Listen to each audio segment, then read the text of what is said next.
Assalamualaikum warahmatullahi wabarakatuh. Selamat pagi rekan-rekan semua, Bapak Ibu yang saya hormati. Bertemu lagi dengan saya, Faizul Hasan. Nah, pada topik bahasan kali ini kita akan membahas tentang data manajemen ya, rekan-rekan semua.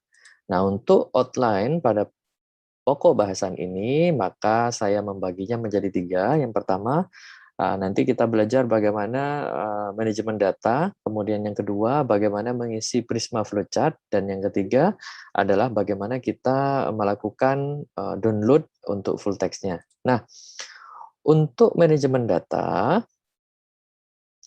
pertama yang harus kita perhatikan yaitu kita harus mengikuti guideline dari Prisma ya, guideline dari Prisma Flowchart. Nah, update tahun 2020 ya, ada 4 tipe ya, ada 4 tipe Prisma Flowchart yang harus Bapak Ibu pilih sesuai dengan tipe review Bapak Ibu ya. Artinya di sini sesuai dengan tipe systematic review dan meta analysis Bapak Ibu ya.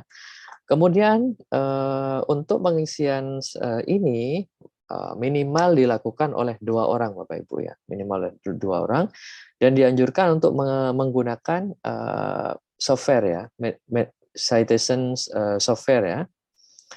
Jadi software yang biasa digunakan ada 2 Bapak Ibu, bisa menggunakan EndNote dan Mendeley. Nah, jika Bapak Ibu berada di Indonesia, tentunya sangat familiar sekali dengan Mendeley ya, dan Mendeley ini bisa di-download secara gratis Bapak Ibu. Namun untuk EndNote itu berbayar ya, dan saya kira keduanya ini setipe. Cuma saran saya kalau Bapak Ibu memiliki laptop, maka atau komputer, maka pilih salah satu ya, jangan diinstal dua-duanya dalam satu platform. Nah, ini adalah tipe yang pertama. Kalau kita perhatikan di sini, untuk tipe ini adalah untuk new systematic review. Di sini ya, untuk new systematic review. Apa yang akan kita masukkan untuk new systematic review adalah database dan register ya. Database bisa dari PubMed, Embase, Cochrane, Sinahel, dan lain-lain. Untuk register bisa dari clinicaltrial.gov dan lain-lain ya Bapak Ibu. Nah, ini adalah tipe yang pertama. Contohnya nanti seperti ini. Kalau Bapak Ibu perhatikan, di sini hanya ada satu kolom ya ke bawah ya. Artinya cuma ada satu ya, dan hanya memasukkan database dan register only.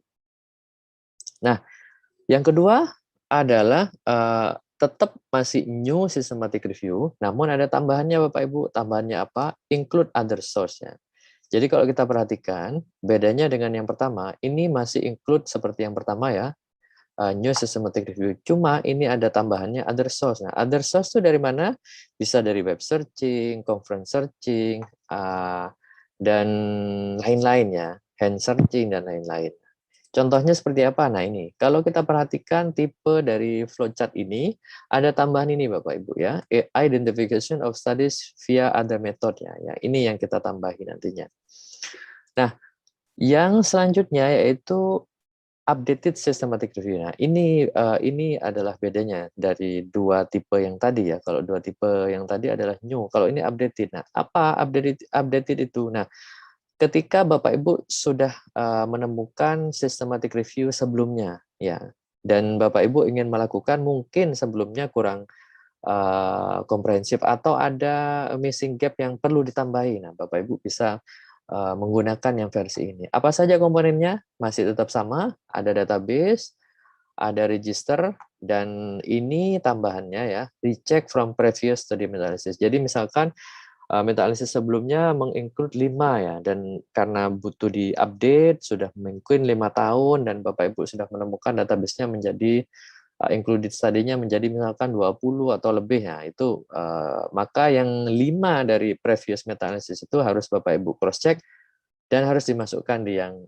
versi update-nya ini. Contohnya nanti seperti ini Bapak Ibu. Nah, di sini ada tambahannya ya, preview study ya, preview study nanti dimasukkan dan di pooling ya, dicek ya. Kalau sudah masuk di sini maka aman. Berarti nanti ditulis saja sudah masuk ya, 0 berarti. Tapi kalau ada yang belum masuk, maka nanti tinggal ditambahkan ke yang ini. Nah, yang terakhir, yang keempat, adalah updated systematic review, di mana juga memasukkan other resource. Nah, ini tambahan dari yang ketiga. Yang ketiga kan sudah komponen ini.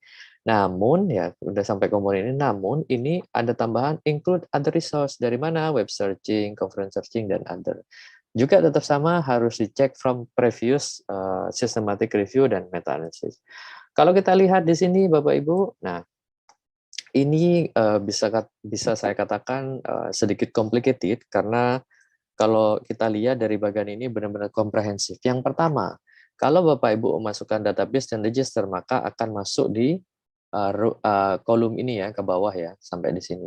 Kemudian Bapak Ibu tambahi dengan previous tadi. Ya. Misalkan Bapak Ibu sama seperti tadi ya, akan mengupdate meta analisis karena sudah 5 tahun ya, karena sudah 5 tahun maka diupdate, dan yang sudah publish 5 tahun itu Bapak Ibu cek nih, misalkan ini ada 5 studi, ini ada nanti sampai sini ada 20 ya, dari 20 dicek apakah yang 5 ini sudah masuk ke sini atau belum. Nah kalau belum maka harus dimasukkan, jadi kalau di total ini sama ini akan 25. Nah dari jalur kanan Bapak Ibu juga melakukan hand searching ya, dari mana? Misalkan dari Google ya, atau dari database lain yang sudah tidak didesain dari sini. Misalkan Bapak Ibu di sini mendesainnya hanya PubMed, Embase, Cochrane. Nah, Bapak Ibu misalkan ngecek nih di Web of Science ya, yang tidak dimasukkan di sini ya, maka masukkan di sini ya, masukkan di sini. Atau Bapak Ibu dapat nih dari conference ya, hadir di conference, terus ada abstrak, kemudian dicari datanya atau kontak autornya dikasih, nah itu juga masukkan ke sini. Atau juga dari citasi ya, dari citasi misalkan RCT itu kan misalkan dia satu tim ya, dan dia sudah mengeluarkan beberapa RCT ya dalam beberapa tahun, juga boleh dicari Bapak Ibu. Sama tentunya prosesnya sampai ke bawah. Nah ini adalah selanjutnya penggunaan EndNote. Nah di EndNote itu kita bisa memilah-milih ya. Pertama melakukan identifikasi. Apa itu? Pertama record from database. Jadi dari berbagai database itu kita ambil ya, dapat berapa saja ya. Kemudian dari total database itu kita cari duplikasinya. Duplikasinya berapa, kemudian kita keluarkan. Pada tahap selanjutnya kita lakukan screening. Screening ini ada 3. Pertama screening by Pico. Nah Pico yang sudah Bapak Ibu set up itu dijadikan acuan atau saringan untuk men-screening. Kemudian selanjutnya retrieve for full text. Nah dari yang sudah masuk Pico ini kita cari full text-nya dan berapa yang akan ditemukan dan berapa yang tidak ditemukan. Semua harus didokumentasikan Bapak Ibu. Yang terakhir adalah kalau sudah dapat full text-nya, maka Bapak Ibu akan melakukan ekstraksi ya. Melakukan ekstraksi. Kemudian ketika sudah ekstraksi nanti akan ditentukan yang included berapa. Yang included berapa nanti akan secara kualitatif ya disintesis yang disebut systematic review, dan data yang bisa dianalisis atau maaf ini ada koreksi, kuantitatif ya, kuantitatif sintesis adalah meta analisis Bapak Ibu. Nah, bagaimana gambarannya? Nah, di EndNote itu akan seperti ini. Begitu Bapak Ibu identifikasi, maka akan muncul semua. Ini dari Cochrane 22, dari Embase 48, dari ProQuest 3, PubMed 36 dengan total 109 ya Bapak Ibu. Nah, ini Bapak Ibu langsung masukkan di sini. Nah, langsung masukkan di sini. Kemudian, untuk yang lain ini sama ini kan manual ya Bapak Ibu, ngeceknya secara manual. Nah, selanjutnya pada proses screening, nah itu dibagi-bagi lagi. Screening berdasarkan Pico nih, berapa nanti yang keluar ya. Nanti ketemu semua duplikasinya berapa, exclude by Pico ada berapa, dan exclude karena systematic review atau review berapa, ini nanti dijumlahkan, terus protokol ada berapa. Nah, setelah itu langsung didokumentasikan lagi Bapak Ibu. Ini exclude by Pico ternyata ada 52, sisanya 31. Kita cari full text-nya, ternyata dapat semua 31. Nah, maka di sini yang tidak ketemu full text-nya ditulis 0 Bapak Ibu. Setelah itu kita baca satu-satu semua full text, ternyata ada 2 ini yang tidak masuk karena outcome-nya tidak sesuai dengan yang kita harapkan, maka akan muncul di sini. Dan di sini ketemu dari preview studi ada 6 dan 13. Di sini ada 8 dan finalnya juga 8. Maka semua didokumentasikan.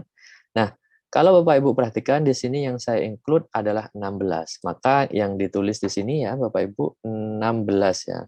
16 karena ini saya bagi menjadi dua ya, ada in vitro, ada in vivo, jadi dan ditambahi yang 6 ya, 6 dan 8 ya. Maka nanti totalnya yang include di ini yang include di systematic review dan hanya dua yang bisa dianalisis untuk meta analisis Bapak Ibu. Nah, ini adalah beberapa step ya. Misalkan di sini ya, title dan abstract screening ya berdasarkan PICO. Pertama, lakukan pemilihan duplicate. Nah, di sini kalau Bapak Ibu perhatikan, remove the duplicate. Kita bisa menggunakan EndNote ya secara otomatis meremove duplicate dan juga plus secara manual Bapak Ibu untuk memastikan bahwa benar-benar duplikasinya itu kita sudah pindahkan. Yang kedua, lakukan pemilihan sesuai dengan PICO ya, dengan dibaca title dan abstraknya Bapak Ibu pada tahap ini. Nah, bagaimana kita mendealing dengan full tag-nya Bapak Ibu ya? Cara mendownload full tag ya dan cara men-screening. Ya, sebelum melakukan ekstraksi, maka kita wajib ya untuk mendapatkan full tag ya. Bagaimana caranya? Ya, berbagai cara Bapak Ibu. Pertama, misalkan kita cari secara manual ya, apakah secara otomatis menggunakan EndNote itu ya, ada nanti fungsi di EndNote untuk mencari full tag ya. Nah, di sini bisa gunakan fungsi ini Bapak Ibu yang seperti kipas angin ya, seperti kipas angin ya. Nah, itu di blok dulu terus diklik saja. Yang kedua, kita bisa meminta bantuan pustakawan. Nah, di UNER itu kan ada pustakawannya. Mereka insya Allah jago-jago dalam mendapatkan full tag ya. Nah, kita bisa menggunakan fasilitas itu. Selanjutnya, kalau sudah mentok-mentok, kita email ke autornya. Kan di setiap artikel itu selalu ada corresponding author dan selalu ada emailnya. Itu kita email minta full text-nya. Kemudian perhatikan juga ya, seperti tadi perhatikan studi yang masuk di systematic review sebelumnya ya, atau yang sejenis seperti itu. Nah, itu cara-cara yang harus kita lakukan sebelum nanti kita itu melakukan ekstraksi ya. Kita harus mendapatkan full tag dulu. Mungkin itu sekian dari saya. Kita nanti akan lanjutkan di topik berikutnya. Salam sukses dari saya. Assalamualaikum warahmatullahi wabarakatuh.